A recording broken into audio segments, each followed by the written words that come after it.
Welcome back, my amazing subscribers. Your endless love for these heart-pounding tales fills my soul with joy. Thank you for riding this wild journey with me. Today, I've got a sizzling story that'll grip you from the first raindrop. Office worker helps blind colleague. CEO notices and grants a career-boosting opportunity. Picture this: a stormy night, a desperate whisper, and a hidden hero rising from the shadows, only to face betrayal, breathtaking twists, and a love that could change everything. Get ready for suspense that'll keep you on edge, lessons to warm your heart, and an ending that'll leave you cheering. If you're not subscribed yet, smash that button now and ring the bell. Trust me, you don't want to miss the next electrifying chapter.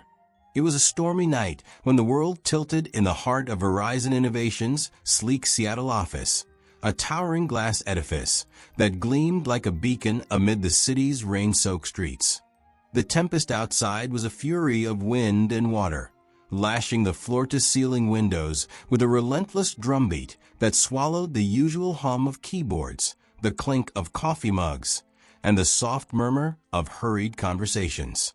In a dimly lit corner, where the overhead light flickered like a dying star, casting long shadows across the hardwood floor, Emily Carter froze mid-step, her sensible low-heeled shoes clicking to a sudden halt. At 28, with chestnut hair tied back in a practical bun that spoke of long hours and quiet dreams, and eyes that sparkled with an unnoticed brilliance, she was the unsung heartbeat of the data analysis team. For years, she'd given to Verizon, a tech giant renowned for its cutting-edge climate software, pouring her soul into endless rows of numbers while harboring a secret longing to lead, to create something lasting. Her desk, cluttered with coffee-stained reports and a faded photo of her late grandmother, was her sanctuary, until tonight. Beside her, Marcus Reed, her blind colleague and the closest thing she had to a partner in this corporate maze, fumbled with a towering stack of papers, his usually steady hands trembling like leaves caught in the gale.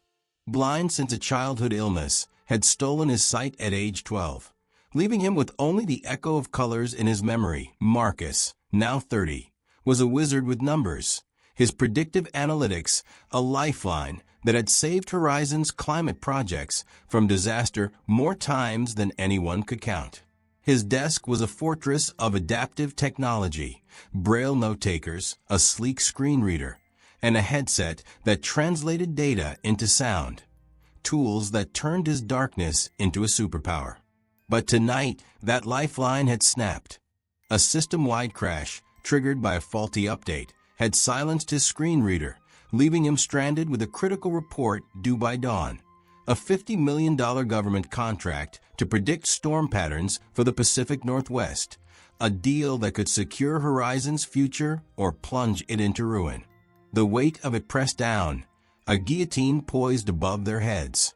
"Emily, I can't," Marcus's voice cracked, a raw plea that sliced through the storm's roar, his fingers brushing the silent braille display in a futile dance, the device emitting a mocking, intermittent beep. "The system's dead, the backups vanished into some digital void, and if this isn't done by morning, it's not just my job, it's the contract, the team, everything we've built." He trailed off, his words dissolving into the heavy air, the unspoken threat of failure hanging like the rain-soaked fog that blurred the cityscape beyond the glass. Emily's heart clenched, a tight fist of empathy and urgency. She knew the stakes all too well. Miss this deadline, and Marcus could lose his hard-earned position, his reputation as a prodigy shattered, while Verizon's standing in the tech world crumbled, costing hundreds of jobs and derailing years of progress. Without a second thought, she slid her chair closer, the wheels squeaking softly, her voice a soft anchor in the chaos. "Let me help," she whispered, her tone laced with a courage she didn't know she possessed, a resolve born of their shared late-night battles over data. She began reading the chaotic data aloud, wind speed spiraling to 60 miles per hour, temperature drops signaling ice storms, flood risks threatening coastal towns. her words a lifeline as she typed his dictated fixes, her hands shaking with the weight of each keystroke. Hours bled into the night, the rain a relentless witness, pounding against the panes, their partnership a dance of trust that turned despair into a fragile hope. Each correction was a victory, each line of code a testament to their unspoken bond. But little did they know, eyes watched from the shadows, a silent judge of their fate. Entered Jonathan Hargrove, the 47-year-old CEO, a silver-haired titan, whose name was a legend whispered in boardrooms from Seattle to San Francisco. Known for turning failing firms into gold mines with a steely resolve that bordered on mythic, he was the architect of Verizon's rise, his past a tapestry of grit. Starting in a Portland basement with a borrowed computer, building an empire on innovation and ruthlessness. Tonight, he'd stayed late, his office a fortress of glass and steel overlooking the churning Puget Sound, to review the quarter's finances, his desk strewn with spreadsheets and a half-empty tumbler of scotch. Dressed in a suit that cost more than Emily's monthly rent, its fabric a testament to his success, he'd planned to scold the IT team for the outage, his clipboard bristling with notes on accountability and a stern memo already drafted in his precise hand. But as he lingered by the hallway, unnoticed in the dim light, something shifted within him. Emily's quiet resolve, her hand steadying Marcus's trembling world, Marcus's unyielding spirit forging ahead despite the odds. It struck a deep chord, a memory of his own early days, clawing through failure with nothing but determination. Admiration flickered in his steely gaze, a rare softening of the man who'd built an empire on hard edges. Could this be the spark to reignite his company soul, to remind him of the human fire that had once fueled his dreams? By the early hours, just as the storm began to wane, the report was done, a triumph of data and determination that predicted storm patterns with a precision that could save lives and infrastructure across the region. Emily slumped back in her chair, exhaustion carving deep lines into her face, her eyes bloodshot from the strain, her fingers cramped from hours of typing. Marcus let out a long, relieved sigh, his shoulders relaxing for the first time that night, the tension draining like water from a breached dam. "You saved me," he said, his voice thick with gratitude, a tremor of emotion underscoring his words as he reached out to find her hand, his touch a silent thank you. "I couldn't have navigated this digital minefield without you. You're my eyes when the tech fails." Emily managed a weary smile, her voice hoarse from hours of reading, the exhaustion a badge of their shared struggle. "That's what partners do, Marcus. We lift each other up no matter the odds." Little did they know, their extraordinary effort had just ignited the interest of the most powerful man in the building, setting the stage for a transformation that would ripple far beyond these rain-soaked walls. The next morning, the office buzzed with its customary energy, the rain easing to a gentle drizzle that glistened on the streets below, reflecting the neon signs of downtown Seattle in a kaleidoscope of light. Emily nursed a steaming cup of black coffee, her mind still shrouded in the fog of sleeplessness, the caffeine a feeble attempt to revive her depleted reserves, her hands wrapped around the mug like a lifeline. A sharp, authoritative knock shattered her reverie, and she looked up to see Jonathan Hargrove standing at her desk, his tailored charcoal suit impeccable despite the late hour he'd kept, his expression an enigma carved from granite, a mask that hid the thoughts churning behind his eyes. "Carter," he said, his voice a deep, resonant rumble that carried the weight of command, echoing off the glass partitions and sending a shiver down her spine. "My office." Now, her stomach plummeted, a cold dread pooling in her chest like the chill seeping through the window, her mind racing with worst-case scenarios, termination, demotion, a public dressing down that would shred her nascent confidence. Marcus's worried glance followed her as she rose, his brow furrowing with unspoken concern, but she forced a nod and trailed the CEO, her legs feeling as though they waded through the damp Seattle mist, each step a battle against the rising tide of anxiety that threatened to overwhelm her. Inside his expansive office, a sanctuary of glass and steel with a breathtaking view of the Olympic Mountains shrouded in low clouds, the air thick with a scent of polished wood and ambition, Jonathan gestured to a sleek leather chair with a nod that brooked no refusal. "Sit," he commanded, his tone laced with an authority that filled the room, the authority of a man who'd shaped cities with a single decision. Emily obeyed, her mind a whirlwind of dread, fired, demoted, a public shaming that would echo through the office grapevine. But what unfolded next was a twist she could never have foreseen, a plot turn worthy of the dramas she secretly binge-watched on weekend nights in her cramped apartment. "I saw you last night," he began, leaning back in his high-back chair, his fingers steepled with deliberate precision, a gesture that bespoke control and calculation. "You didn't have to help read. Most would have walked away, citing policy, exhaustion, or the cold comfort of self-preservation. But you didn't. You stepped up, and you excelled beyond expectation, turning a crisis into a triumph." Emily blinked, her breath catching in her throat, stunned into a rare silence that stretched the moment taut, her heart pounding with a mix of nerves and a burgeoning pride she hadn't fully acknowledged. "It was the right thing to do, sir," she managed, her voice quivering with a blend of humility and the first stirrings of self-belief, her eyes meeting his with a flicker of defiance.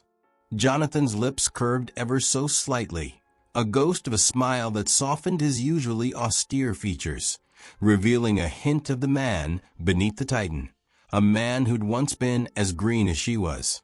"That's the crux of it," he said, his gaze piercing through her like a laser, stripping away her doubts. "Too few in this company prioritize integrity over convenience or ambition. I'm promoting you to project coordinator, effective immediately. Sign this contract, and let's build something extraordinary together." The room seemed to tilt on its axis, the world outside the windows blurring into a watercolor of gray and green as her mind struggled to process the magnitude of his words. Project coordinator?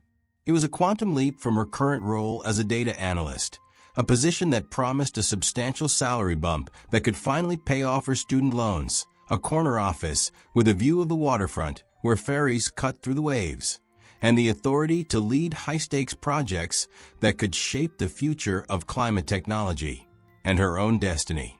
"Sir, I don't know what to say," she stammered, her words tripping over each other in her shock, her hands clenching the arms of a chair as if to anchor herself against the vertigo of opportunity. "Say yes," he replied, his tone firm yet tinged with an unexpected warmth that bridged the gap between their worlds, sliding a crisp contract across the desk, where his bold signature already adorned the bottom in black ink, a mark of trust. "Reed stays on your team. I want to nurture that collaboration into something transformative, a model for the industry that could redefine how we work." Emily's hands trembled as she signed, the pen scratch a commitment to a future she'd never dared imagine, her signature a shaky mirror to his, a pledge written in ink and hope. "Welcome to the forefront, Carter," he concluded, a note of approval in his voice that sent a thrill through her exhausted frame, a validation that anchored her resolve and lit a fire in her chest. Word of the promotion exploded through the office like a wildfire fanned by the coastal winds, the news spreading from cubicle to cubicle with the speed of a viral tweet, the break room becoming a hub of speculation where the coffee pot bore witness to the murmurs. By noon, the air was thick with whispers. "Who's Emily Carter? What did Reed do to deserve this?" As staff gathered in huddles near the glass-walled conference rooms, their curiosity a palpable force that buzzed like static electricity, their eyes darting toward her desk with a mix of awe and envy. The promotion board lit up. with congratulatory emails, but not all reactions were celebratory. Sarah Mitchell, a senior manager with a decade of service and ambitions that had long targeted that coordinator role, watched from her glass-walled office with a glare that could melt steel, her polished blonde bob a crown of control. At 38, with a reputation for ruthless efficiency honed in the competitive trenches of corporate America, she'd been passed over, her carefully laid plans derailed by this quiet newcomer. Her resentment boiled over like a pot left too long on the stove, spilling into venomous whispers. "She's a nobody," she muttered to her inner circle of loyalists, two mid-level managers who hung on her every word, their nods a chorus of agreement, her voice a low hiss that carried a promise of retribution. "She'll falter under the pressure. Mark my words, she's out of her depth, a fluke waiting to fail." Her words planted insidious seeds of doubt, not just among the team, but deep within Emily's own psyche, where insecurity began to take root, whispering questions of her worthiness in the quiet moments between tasks, a shadow that grew with each passing hour. Her first week as project coordinator was a relentless trial by fire, a crucible that tested every ounce of her resolve and pushed her endurance to its limits, a baptism by stress that would either forge her into a leader or break her under the weight. She juggled a dizzying array of responsibilities, high-stakes client meetings with stern-faced government officials from the National Weather Service, their briefcases brimming with contracts and expectations, technical reviews with engineers who spoke in a dialect of code and jargon that felt like a foreign language, and a team that oscillated between enthusiastic support from the younger, idealistic staff and thinly veiled skepticism from veterans loyal to Sarah, their sidelong glances a silent judgment. Marcus remained her unwavering anchor, his encyclopedic knowledge of data patterns and his calm, measured demeanor guiding her through the tempest like a lighthouse in the fog, his voice a steadying force amid the chaos. But the pressure was a constant companion, a weight that settled on her shoulders with each passing hour, a burden she carried with a mix of pride and trepidation. The government contract they'd salvaged was now her burden to carry, its success a linchpin for Horizon's reputation and financial stability, a contract that could fund new research into renewable energy and secure jobs for the next decade if successful. Late nights became a ritual, the office transforming into a second home, where the glow of computer screens replaced the warmth of her modest apartment in Capitol Hill, the hum of the building's HVAC system her lullaby, the scent of stale coffee her perfume. She immersed herself fully, mastering project management software like Jira and Asana with late-night tutorials, forging alliances with key stakeholders over Zoom calls that stretched into the wee hours, and learning the art of diplomacy to navigate the egos of her team, her notebook filling with strategies scribbled in the margins.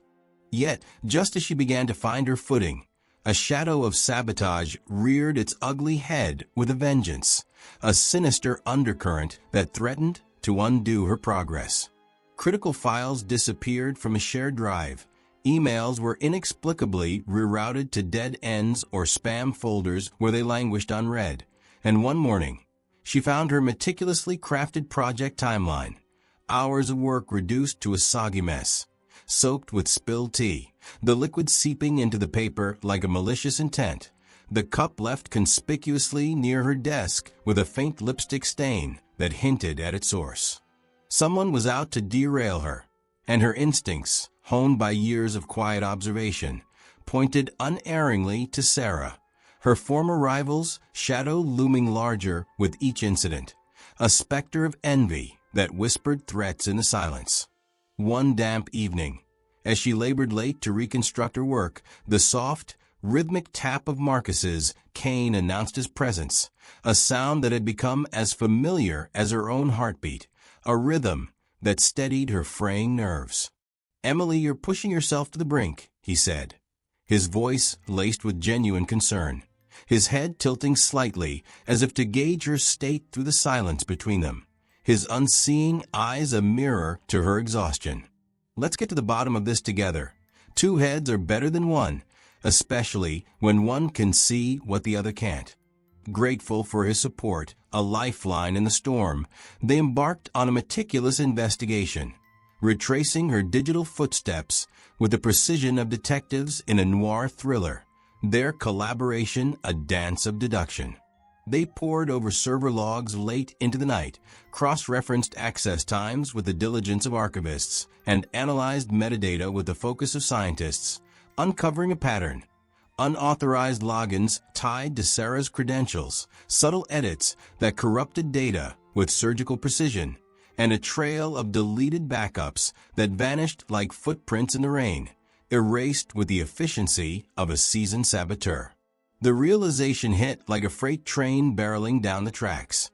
Sarah was behind it, her resentment fueling a campaign of sabotage that threatened to derail the contract and Emily's fledgling career.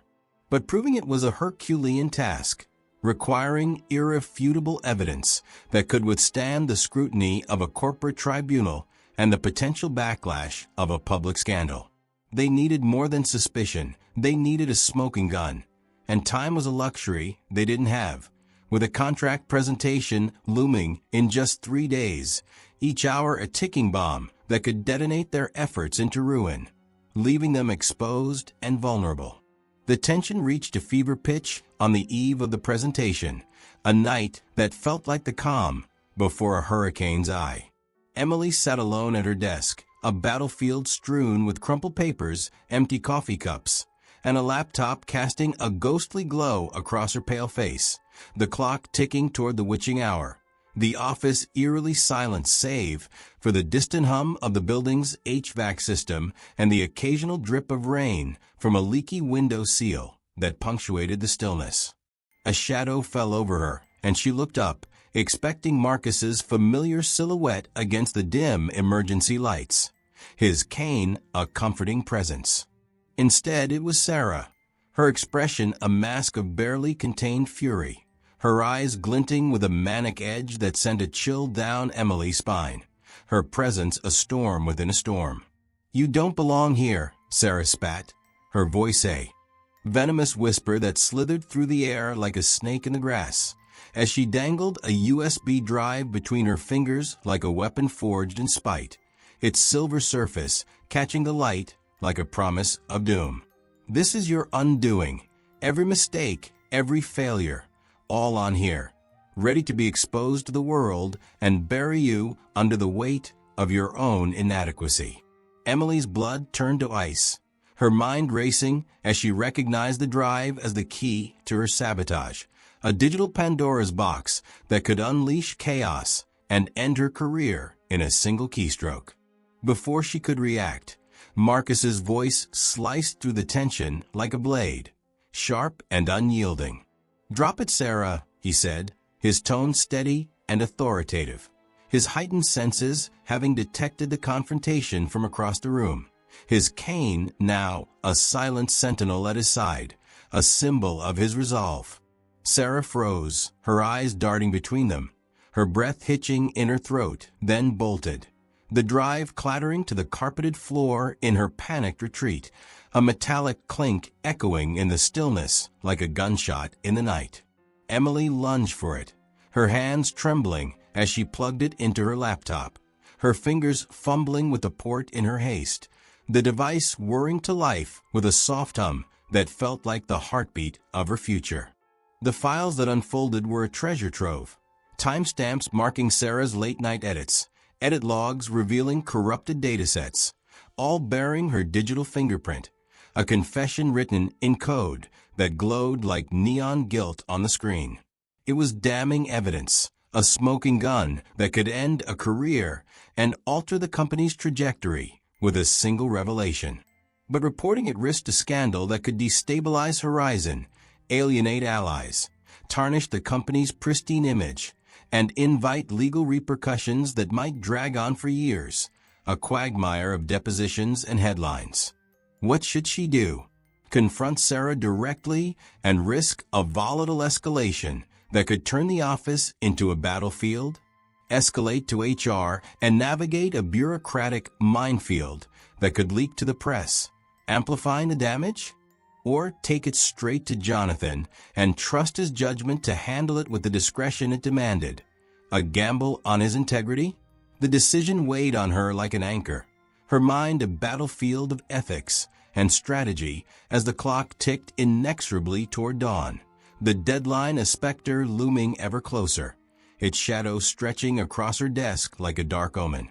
The next morning, with the weight of the night still heavy on her shoulders, and the rain a persistent companion outside, casting long reflections on the office floor, Emily chose a bold path that reflected her newfound resolve, a decision that would define her legacy. She marched into Jonathan's office, the USB drive clutched like a talisman against her chest, her steps echoing with purpose on the marble floor, each footfall a drumbeat of determination. She laid out the evidence with a clarity born of desperation, her voice steady despite the tremor in her hands. Each detail a brick in the case against Sarah, timestamps, logs, the tea-stained timeline, her words painting a picture of betrayal. His face darkened, a storm brewing behind his eyes as he listened, his fingers drumming a staccato rhythm on the desk that mirrored the rain's beat, a symphony of judgment. "This is intolerable," he growled, his voice a low thunder that rumbled through the room, shaking the glass walls. "Mitchell's actions betray the company's values, a cancer we can't afford. But Carter, you've demonstrated exceptional resolve, again, under pressure that would break lesser souls, a strength I haven't seen in years." He paused, leaning forward, his gaze intense and unyielding, a lighthouse cutting through her doubt. "I'm doubling your team's budget for the next quarter to support your initiatives, and tasking you with developing a leadership training program to instill this kind of integrity across the organization. You're not just a coordinator. You're a leader, a beacon for what Horizon can become, a light in this storm." Emily's jaw dropped, the room spinning as the implication sank in, a budget increase to fuel innovation, a training initiative to shape the company's culture, opportunities she'd never dared to dream of in her quiet analyst days, a future unfolding like a blueprint before her eyes. The presentation that afternoon was a resounding triumph, a victory that echoed through the annals of Horizon's history, a moment etched in the company's memory like a cornerstone. The government officials, clad in crisp suits and carrying briefcases brimming with contracts and expectations, signed the deal with effusive praise for Emily's innovative strategy, her integration of real-time data feeds that predicted storm surges with uncanny accuracy, and Marcus's unparalleled expertise, his model a lifesaver that would later shield coastal towns from flooding, saving millions in damages. The room erupted in applause, a wave of relief and pride washing over the team, the tension of the past week dissolving into smiles, handshakes, and the clink of glasses filled with sparkling water, a celebration that spilled into the hallways. Sarah was discreetly terminated, her exit a hushed rumor that faded into the office's collective memory, her desk cleared by security with the efficiency of a well-oiled machine, her presence erased like a bad dream. As the celebration swelled, with trays of pastries and the aroma of fresh croissants circulating, Jonathan summoned Emily and Marcus to his office, the glass walls reflecting their weary but triumphant faces, their silhouettes framed against the fading storm. "You too," he said, his voice carrying a rare warmth that softened the room's sterile edges, a tone that hinted at personal investment, a fatherly pride in his protégés, are the heartbeat of this company. "Carter, you're on track for vice president in 2 years if you maintain this trajectory, a role that will shape our future and carry your vision forward. Reed, I'm establishing an accessibility division under your leadership, with full funding to revolutionize tech for the visually impaired, a legacy that will outlast us all and touch lives beyond these walls." Tears stung Emily's eyes, a mix of exhaustion and elation, as Marcus gripped her hand, a silent thank you passing between them. Their bond forged anew in the crucible of adversity, a partnership that had weathered storms both literal and figurative, a love born of mutual respect. But the story didn't end there. Oh no, my dear subscribers, this was just the beginning of a saga that would stretch across the horizon. The contract's success catapulted Horizon into the national spotlight, its name flashing across tech news feeds and earning accolades from environmental groups, drawing the attention of Next Gen Solutions, a Silicon Valley behemoth proposing a merger to dominate the West Coast tech landscape, with a combined valuation exceeding $10 billion, a figure that danced in the dreams of investors. Jonathan saw a golden opportunity to expand Horizon's reach into AI and renewable energy, a vision that could redefine the industry. But it came with a formidable catch. Emily and Marcus would spearhead the integration, a Herculean task that pitted them against a gauntlet of technical incompatibilities. Legacy systems clashing with cutting-edge platforms in a digital tug-of-war. Regulatory red tape from the Federal Trade Commission that threatened to strangle the deal, and the cultural clash between Seattle's laid-back, coffee-fueled vibe and Silicon Valley's cutthroat, venture capital-driven edge. A battle of philosophies as much as technology. Late nights stretched into weeks, the office transforming into a war zone of flickering screens. Heated debates over API integrations that echoed through the halls, and the clatter of keyboards as engineers from both firms battled to align their visions, their arguments a symphony of frustration and innovation. They navigated server migrations that required round-the-clock monitoring, the glow of monitors casting long shadows across tired faces, negotiated with union representatives to protect employee benefits in marathon sessions that tested their patience, and mediated between engineers who spoke in different technical dialects, Java versus Python, cloud versus on-premise.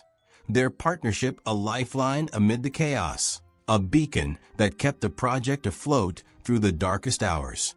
Amid this maelstrom, a new threat emerged with the stealth of a submarine surfacing in the sound, a shadow that slithered through the digital ether.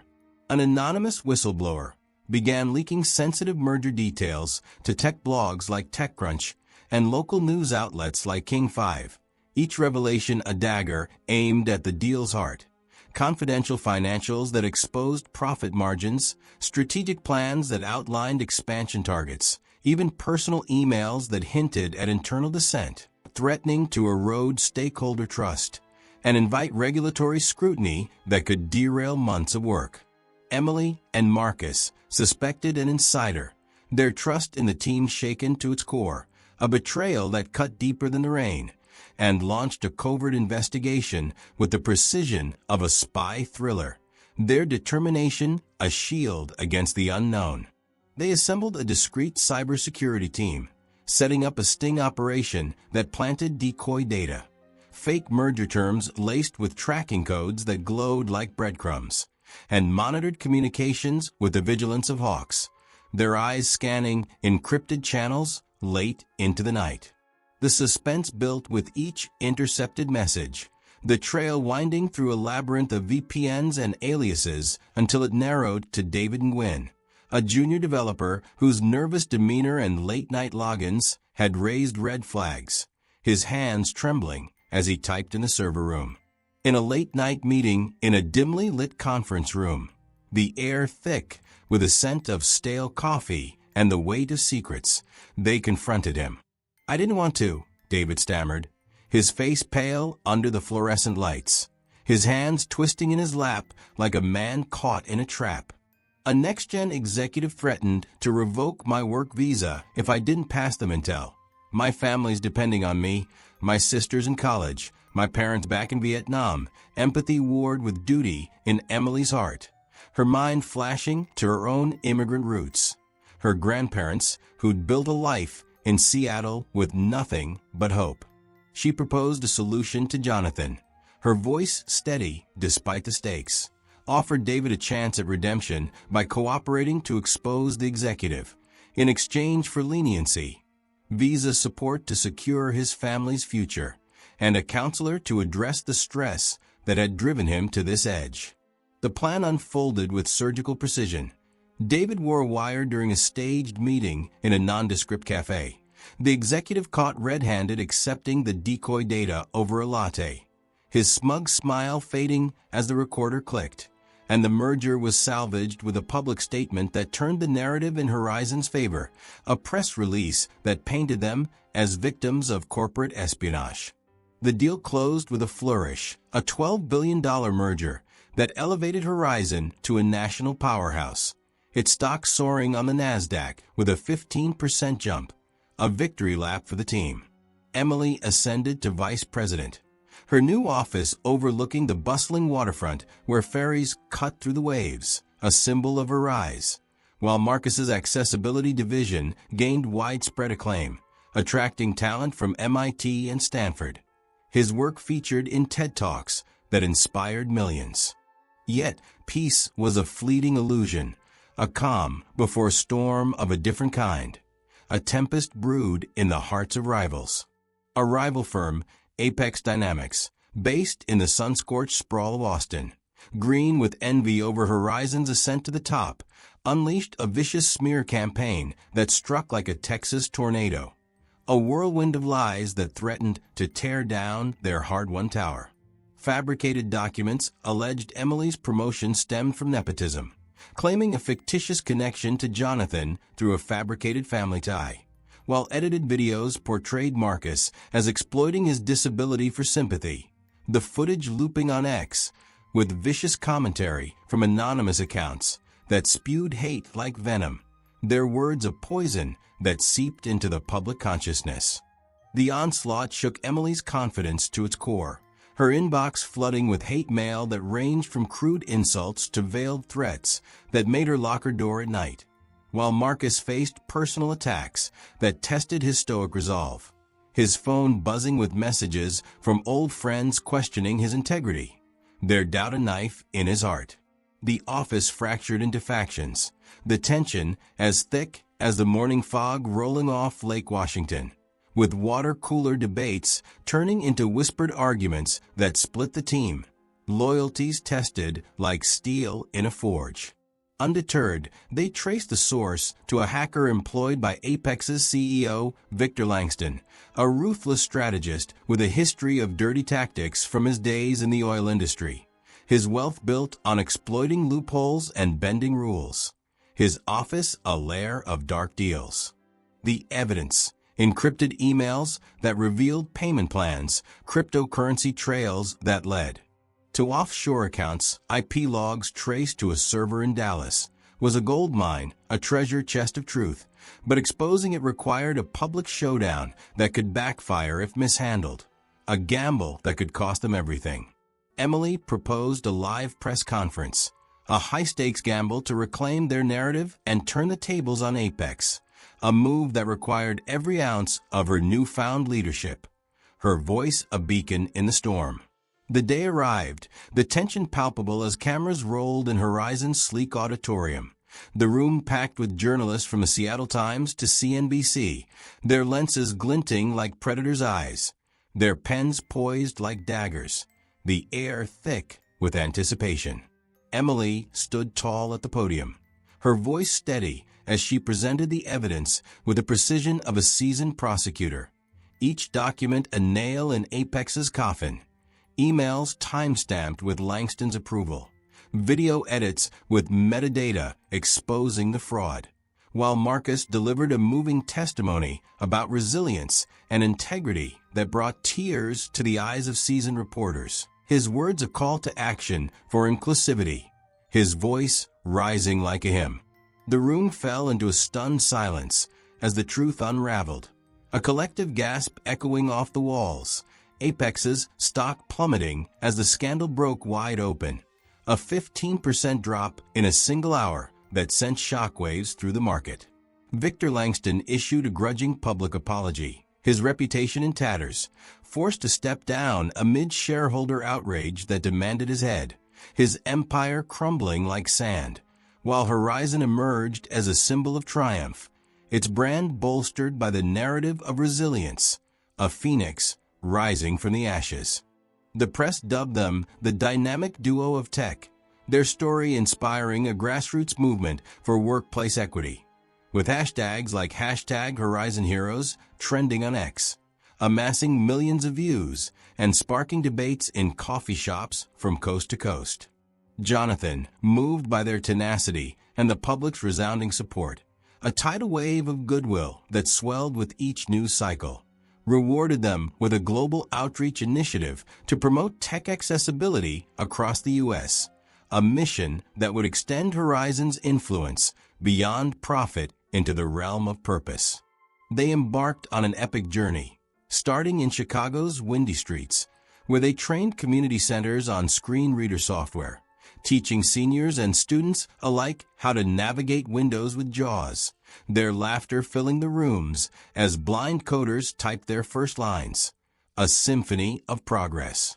Then to Austin, where they mentored blind coders at a tech bootcamp, their sessions alive with breakthroughs as participants coded apps to track local weather, a nod to their own storm-tamed triumph, the air thick with the scent of barbecue and hope.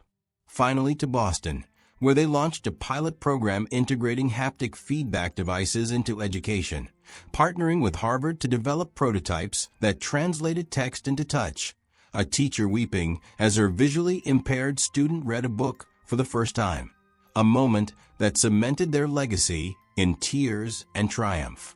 The road was fraught with challenges, visa delays for international collaborators who brought global perspectives, cultural misunderstandings with local leaders who resisted change with stubborn pride, and logistical nightmares with equipment shipments delayed by Midwest floods that tested their patience.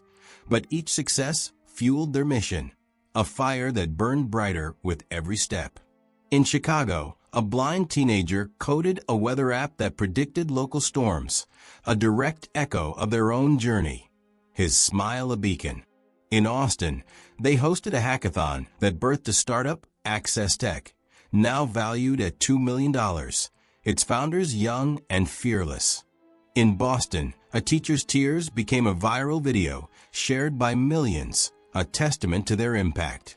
Back in Seattle, their initiative clinched a prestigious Tech Innovation Award, the Horizon Prize, a crystal trophy that gleamed on Emily's desk, a symbol of their reach, while Marcus's memoir, Seeing Beyond, became a New York Times bestseller, its pages brimming with lessons on perseverance, partnership, and the power of technology, its prose a love letter to their bond, its proceeds funding scholarships for blind students across the nation, a legacy in motion that touched thousands of lives.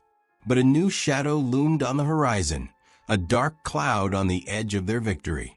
A mysterious investor, cloaked in anonymity and operating through a Swiss holding company that veiled its intentions, approached Jonathan with a takeover bid, promising unprecedented growth, projected revenues of $20 billion in 5 years, a figure that danced like a siren song, but hinting at a sinister agenda with vague references to restructuring that suggested layoffs to cut costs, asset stripping to fatten offshore accounts, and a dismantling of their accessibility dream. Emily and Marcus, now key advisors with seats at the executive table, their voices heard in the boardroom, sensed a trap, a web spun by unseen hands, and launched an investigation with the tenacity of bloodhounds, their determination a shield against the unknown. They uncovered a consortium tied to Victor Langston, seeking revenge through a hostile acquisition, his fingerprints on shell companies and offshore accounts a map to his malice, his grudge a fire that refused to die. The stakes soared. Losing Horizon meant erasing their hard-won progress, dismantling the accessibility division that Marcus had poured his soul into, betraying the employees who had stood by them through the storm, a loss that would echo for generations. The battle was epic, a corporate saga that rivaled the dramas of Wall Street, a clash of titans played out in boardrooms and backrooms. Emily and Marcus rallied the board with data-driven presentations, their slides a tapestry of growth and impact, galvanized employees with impassioned town halls that filled the auditorium with standing room-only crowds, their voices rising like a choir, and even enlisted former rivals, small firms they'd outmaneuvered in past bids, to bolster their defense with shared resources, a truce forged in mutual respect. They orchestrated a counter-strategy, launching a public stock buyback that drained the consortium's resources, their PR team spinning the narrative as a triumph of employee ownership. A story that resonated with the public, trending on X with hashtag #HorizonStrong, a hashtag that united supporters. The climax unfolded at a dramatic shareholder meeting in Horizon's auditorium, the room packed with investors and staff, the air electric with anticipation, the tension thick enough to cut with a knife. Emily's eloquent plea, her voice rising with passion as she recounted their journey from that stormy night, her hands gesturing to the legacy they'd built, and Marcus's data-driven argument, his charts projecting a 30% growth trajectory under their leadership. His voice, a steady drumbeat of facts, swayed the vote. The takeover collapsed, the consortium disbanded in disgrace, its assets frozen by regulators in a swift justice, and Horizon stood taller than ever, its stock surging 20% in after-hours trading, a victory lap for the ages. Jonathan announced his retirement, naming Emily CEO and Marcus Chief Innovation Officer, the office erupting in cheers as staff toasted their new leaders with champagne, the clink of glasses a symphony of victory, the room alive with hope. Under their leadership, Horizon expanded into AI-driven accessibility tools that translated sign language into text in real time, a breakthrough that empowered deaf communities, and renewable energy solutions that powered remote Alaskan villages with solar grids, setting new industry benchmarks that earned them a spot on Forbes' Most Innovative Companies list, a crown of recognition.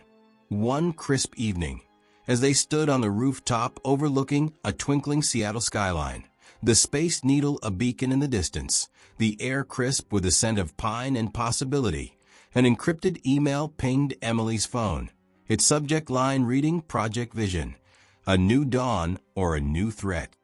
The message hinted at an AI breakthrough that could restore vision through neural implants, a miracle that could change millions of lives, or unleash unforeseen chaos if misused. Its code, a Pandora's box of possibilities that danced with danger. As they prepared to delve into the mystery, assembling a task force of ethicists, engineers, and medical experts, the question lingered. What new frontiers would they conquer? What hidden heroes would they inspire next? Their stories waiting to be told. Their legacy was a tapestry still being woven, each thread a story of courage, collaboration, and hope, a fabric that stretched across the horizon. Oh, what a journey! Tears, triumphs, and twists galore. Subscribers, you're my heartbeat. Subscribe now, ring that bell, and let's keep the magic alive. What heroes rise inspires you? Share below. I've got more billionaire secrets brewing, more storms to weather, and more love to uncover. Stay legendary, my friends. Sparkling heart.